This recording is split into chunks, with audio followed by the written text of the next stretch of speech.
नमस्कार, मेरा नाम है colonel Virendra Kumar, independent nationalist. आज के इस वीडियो में मैं बात करूंगा राहुल गांधी की और महात्मा गांधी की, बिकॉज आज 2 अक्टूबर है। दोनों में कोई समानता नहीं है, दोनों का लेवल अलग अलग है, लेकिन दोनों, स्पेशली जो राहुल गांधी है, वो अपने आप को इस बात से कोरिलेट करना चाह रहे हैं कि जो उनका मेंटल लेवल है या जो इंटेलेक्चुअल लेवल है वो महात्मा गांधी के समकक्ष है। और प्रॉब्लली उनका जो थॉट प्रोसेस है वो ही है जो महात्मा गांधी का था। तो ये तो डेमोक्रेटिक कंट्री है, आप अपने आप को कुछ भी प्रूव कर सकते हैं। इंटेलेक्चुअल लेवल राहुल गांधी का कितना है हम सब लोग जानते हैं, हमने देखा है जब से वो पॉलिटिकल लाइफ में आए हैं, तो उसमें तो कोई बड़ी बात नहीं है। अभी उनका एक आर्टिकल 1 अक्टूबर को उन्होंने लिखा इंडियन एक्सप्रेस में। आर्टिकल का नाम है सत्यम शिवम सुंदरम, और ये बेसिकली आर्टिकल है हिंदू धर्म के बारे में, कि Hindu dharma is basically path to realise the truth. ये तो उसका क्रक्स है। और साथ में हिंदू धर्म लोगों को ये सिखाता है कि वो अपने फियर्स, अपने डर, उनके अंदर का जो डर है उसको वो कैसे समझ सकते हैं और कैसे उनको कम कर सकते हैं। और फिर कांग्रेस पार्टी ने भी इसी बात को लेके एक ट्वीट किया और उन्होंने उसको कोट किया। तो सडनली ऐसा क्या हो गया कि राहुल गांधी जो है वो हिंदू धर्म के एक्सपर्ट हो गए, या उनके बारे में बोलना उन्होंने शुरू कर दिया। अभी तक उनके पॉलिटिकल डिस्कोर्स आते थे, इसमें इन्होंने पॉलिटिक्स की, ये जो आर्टिकल की मैं बात कर रहा हूं इसमें पॉलिटिक्स की कोई बात नहीं की, लेकिन हिंदू धर्म की पूरी बात की। तो सडनली क्या वो हिंदू धर्म के एक्सपर्ट बन गए? नहीं, हिंदू धर्म के वो एक्सपर्ट नहीं बने। उनका जो अटेम्प्ट है, ये जो अटेम्प्ट है वो हिंदू धर्म को या उसके फॉलोअर्स को, आप उनको सनातन के फॉलोअर्स कहिए या हिंदू फॉलोअर्स कहिए, जो भी आप कहना चाहें, वो फ्रीडम आपकी है, लेकिन उनको मैनिपुलेट करने का एक और प्रयास है। क्या हिंदूज को या सनातन धर्म के फॉलोअर्स को वो क्या बताना चाह रहे हैं कि आपका जो डर है, हिंदू धर्म एक्चुअली आपके डर को समझने की आपको बेटर अपॉर्चुनिटी देता है। तो फिर आप में ही डर क्यों है? हिंदूज के लिए ऑब्वियसली ये क्वेश्चन आएगा। अब ये जो डर है हिंदूज में, या फिर जो ट्रुथ का रियलाइजेशन है, इसके लिए धर्म तो ठीक है, लेकिन आफ्टर ऑल हिंदूज के साथ ऐसा क्या हो गया सडनली कि राहुल गांधी हिंदूज के बारे में बात करने लगे, उनके डर के बारे में बात करने लगे, और उनको कहने लगे कि प्रॉब्ली आपको मोर टॉलरेंट होना चाहिए, और अगर आप टॉलरेंट हैं तो आप कंटिन्यू रहें, आप दूसरों के प्रति बहुत ज्यादा एकोमोडेटिव हो जाएं। तो ये जो लेक्चर है, ये जो प्रीचिंग है, मतलब राहुल गांधी के क्रेडेंशियल्स हैं कि नहीं, that is besides the point. लेकिन ये सिर्फ हिंदूज के लिए ही क्यों है? इसका रीजन बिल्कुल साफ है। रीजन ये है कि हिंदूज ने या सनातन धर्म के फॉलोअर्स ने ये रियलाइज कर लिया कि राहुल गांधी या फिर कांग्रेस, उनका हिंदूज के इंटरेस्ट से कोई लेना देना दूर दूर तक नहीं है। अगर उनको पॉलिटिकल पावर के लिए सनातन धर्म के फॉलोअर्स को डिच करना पड़े या लिटरली दफा करना पड़े, तो ये कांग्रेस को या राहुल गांधी को एक्सेप्टेबल है। उनको कोई हैसल्स नहीं है, और एग्जाम्पल उनके सामने है। आप देखिए, इंडिया का पार्टीशन हुआ, who suffered? Maximum Hindus suffered, there is no doubt about that. Mahatma Gandhi ने कहा था कि जो पार्टीशन होगा वो मेरी डेड बॉडी पे होगा। आप समझ सकते हैं कैसे हुआ। प्री पार्टीशन आप लगा लीजिए, एवरी टाइम डायरेक्ट एक्शन, खिलाफत, पार्टीशन में जो वायलेंस हुई है, जितने भी कम्युनल राइट्स हुए हैं, ultimately where did we land up? Sanatan Dharma के जो फॉलोअर्स हैं, कहाँ वो लैंड किए? वो लैंड किए भारतवर्ष में, जिसमें प्री पार्टीशन कंडक्ट जो कम्युनिटीज का और जो सोसाइटीज का है वो बिल्कुल बराबर है। जैसा प्री पार्टीशन में हो रहा था ऐसे ही पोस्ट पार्टीशन हो रहा था इंडिया के अंदर। सिर्फ ये कि पाकिस्तान अलग हो गया और बांग्लादेश अलग हो गया, बस इतना ही चेंज आया। ज्योग्राफी चली गई, लोगों के कंडक्ट में कोई चेंज नहीं आया। कम्युनल राइट्स पहले भी होते थे, कम्युनल राइट्स बाद में भी होते हैं। हिंदू पहले भी सफर करते थे, अभी भी करते हैं। एजुकेशनल और रिलीजियस अफेयर्स में वो सेकंड क्लास सिटीजन बन गए, पहले भी थे अभी भी हैं। कश्मीर की प्रॉब्लम पार्टीशन के टाइम से लेके आए कांग्रेस वाले, कंटिन्यू कर रही है, और जो उसका सॉल्यूशन निकाल रहे हैं उसको कांग्रेस वाले ब्लेम कर रहे हैं। आप अयोध्या डिस्प्यूट को ले लीजिए, कांग्रेस ने क्या किया। आप कोई भी डिस्प्यूट उठा लीजिए, आर्टिकल 370 का एब्रोगेशन उठा लीजिए, तो ओवरऑल कांग्रेस की पोजीशन क्या रहती है। ये एक एंटी सनातन धर्म उनकी पोजीशन रहती है। आप उसको लेफ्टिस्ट लिबरल्स के कवर अप में डाल दीजिए, बट फैक्ट ये है। अब यूपी में आप देखें, जो स्वामी प्रसाद मौर्य हैं वो रामायण को जला रहे हैं। अरे भाई, किसी किताब को जलाने से अगर कोई सॉल्यूशन निकलता है तो जरूर जलाइए आप। उधर आप जो उदयनिधि स्टालिन है वो कहते हैं सनातन धर्म को नष्ट कर देना चाहिए। इधर राहुल गांधी कह रहे हैं कि आप बहुत टॉलरेंट हो, मतलब आपका धर्म नष्ट होता रहे, या आपका जो, even if you are not very very religious, but even then जो भी आपका वे ऑफ लाइफ है, let us consider it a way of life, जो भी आपका वे ऑफ लाइफ है उसको आप डिस्ट्रॉय आपकी आंखों के सामने होने दें। ये राहुल गांधी का ये जो आर्टिकल है, ये कहता है कि आप टॉलरेंट होइए और जो जो हो रहा है इसको आप होते रहने दीजिए। अब जो लेटेस्ट आप देखें, राहुल गांधी ने बिल्कुल डिसाइड किया है, हिंदूज को तो ये बताना है कि आप ज्यादा से ज्यादा टॉलरेंट हो जाए। साइमल्टेनियसली आप आइए बाहर की तरफ, तो वहां पे वो बताएंगे कि जो ओबीसी हैं उनके साथ सबसे ज्यादा अत्याचार हो रहा है। जो महिला आरक्षण बिल आया उसमें ओबीसी महिलाओं के लिए रिजर्वेशन नहीं है, उनको एकदम वो रिजर्वेशन देने की जरूरत है।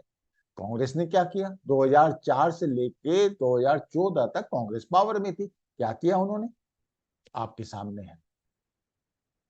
ओबीसी को किसी न किसी तरीके से अपने पॉलिटिकल गेन्स के लिए उनको डिवाइड करना है, हिंदू सोसाइटी को डिवाइड करना है। Reason, because Hindus have realised, Sanatan Dharma followers have realised that Rahul Gandhi और कांग्रेस फॉर दैट मैटर उनका कोई भी भला नहीं करने वाले हैं। ये एक फैक्चुअल बात है, and that is how you see Rahul Gandhi has written this article on 1 October. और जो बेसिक क्रक्स है उनका रियलाइजेशन ऑफ ट्रूथ। अब प्रॉब्लम यह है कि जो रियलाइजेशन ऑफ ट्रूथ है, जो सनातन धर्म के फॉलोअर्स हैं उनका जो इंटरप्रिटेशन है वो दूसरा है, और राहुल गांधी जिस इंटरप्रिटेशन को उनको समझाने की कोशिश कर रहे हैं कि be more tolerant, be more accommodative, दोनों में व्यापक अंतर है। अनफॉर्चुनेटली अनफॉर्चुनेटली सनातन धर्म के जो फॉलोअर्स हैं उन्होंने ये रियलाइज कर लिया कि राहुल गांधी को ना तो सनातन धर्म की समझ है, और ना ही वो चाहते कि सनातन धर्म के फॉलोअर्स अपने भारतवर्ष में एक पॉलिटिकल पावर बने। ये सनातन धर्म के फॉलोअर्स ने रियलाइज कर लिया, और राहुल गांधी का जो बेसिक जो इंटेंशन है वो यही है कि किसी न किसी तरीके से ये जो कंसोलिडेशन ऑफ थॉट प्रोसेस हुआ है, which has reflected in their political consolidation, ये मेटेरियलाइज नहीं होना चाहिए। ऑब्वियसली बीजेपी के अपने रीजन्स हैं, they have done it this way, and rightly so. If they have taken this stand, it is basically to manipulate the political conduct of the people. लेकिन इसका मतलब ये तो नहीं है कि कांग्रेस ने कोई गलती नहीं की। It is basically Congress, the Gandhi family, people like Rahul Gandhi who have brought Narendra Modi in power because of their own political compulsions, appeasement of minority communities at the cost of Sanatan Dharma followers. Now let us see, where do we stand? Where exactly the Congress stands? Have they mentioned anything about Ayodhya? जितने भी lawyers हैं अयोध्या में anti सनातन धर्म, और आप समझ सकते हैं भगवान राम का जो स्टेटस है वो हिंदू धर्म के फॉलोअर्स के लिए क्या है। Everybody in this country can understand. Even then, where did the Congress stand? Did they take any stand on that? Now I come to the Kashmir problem. Did they help in reaching out to the solution? Congress was always part of the problem, not part of the solution. और जो Kashmiri pandits के साथ हुआ है, who is responsible for that? Was not a one-day affair. It was the culmination of Congress politics post 47, which ultimately resulted into the massacre and genocide and migration of Kashmiri Pandits. मैं strong words use कर रहा हूं और deliberately कर रहा हूं. Now, because Rahul Gandhi and the Congress have realized that look, this consolidation of Sanatan Dharma followers in favor of BJP is costing them dearly. So that is how they are reaching out to the Hindus. Again, entire intention is to misguide them. Let us be very, very clear about it. Rahul Gandhi ने ये article 1 अक्टूबर को ही लिखा because उनको मालूम है कि अगले दिन गांधी जयंती है और गांधी की जब बात आएगी तो उसमें हिंदू धर्म के टॉलरेंस की, नॉन वायलेंस की, अपने फियर को अंडरस्टैंड करने की, बाकी रिलीजन्स के साथ कम्युनिटी किस तरीके से इंटरेक्ट करे, रिलेशनशिप मेंटेन करे, एकोमोडेटिव नेचर की बन के उनको कैसे अपने फोल्ड में ले, एम्ब्रेस करे, ये जितने भी आपको लेक्चर्स और प्रीचिंग मिलेगी, ये सब आपको सनातन धर्म के फॉलोअर्स के लिए मिलेगी. गांधी ने भी यही किया. Gandhi did the same.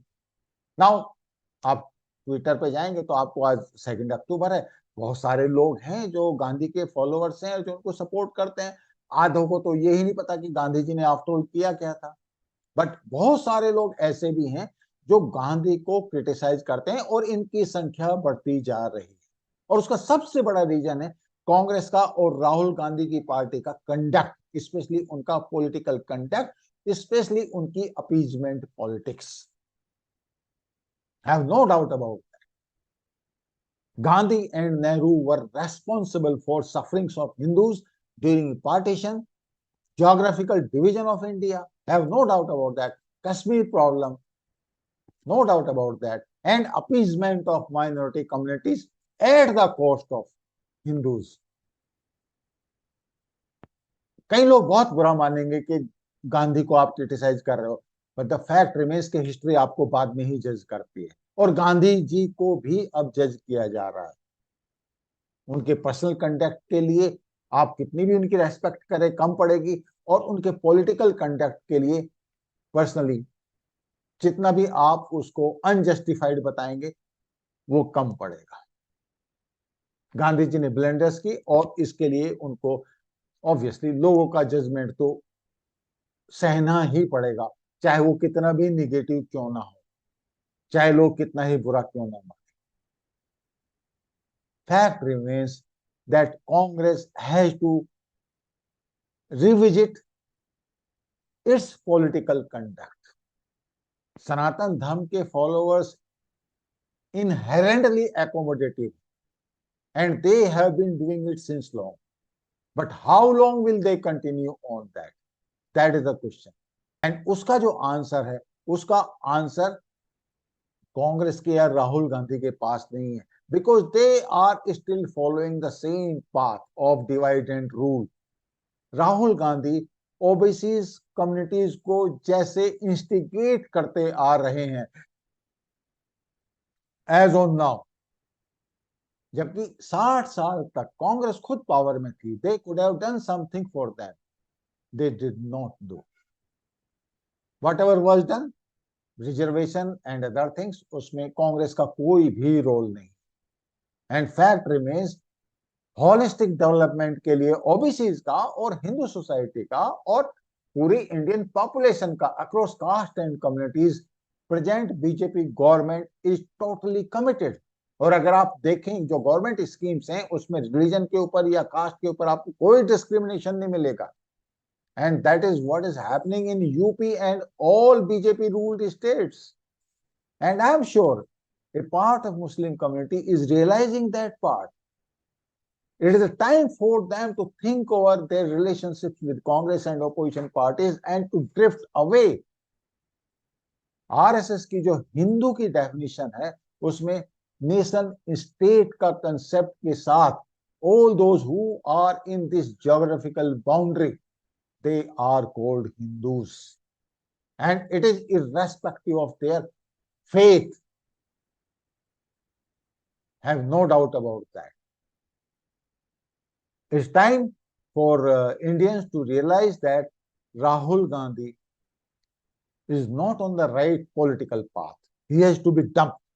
अगर आप देखें अपनी पॉलिटिकल गेन्स के लिए राहुल गांधी का ओआरओपी के बारे में जो स्टेटमेंट आया कि जवानों को कम फायदा हुआ और ऑफिसर्स को ज्यादा फायदा हुआ, again you can see the twist in his conduct.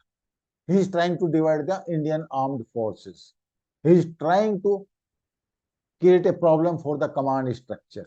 I can say convincingly that this gentleman, for his political gains, can go to any extent. And in that context, he is dangerous. We have to be wise to dump him politically. Thank you so much. I will see you in next video. Please like, share, and subscribe. Thank you.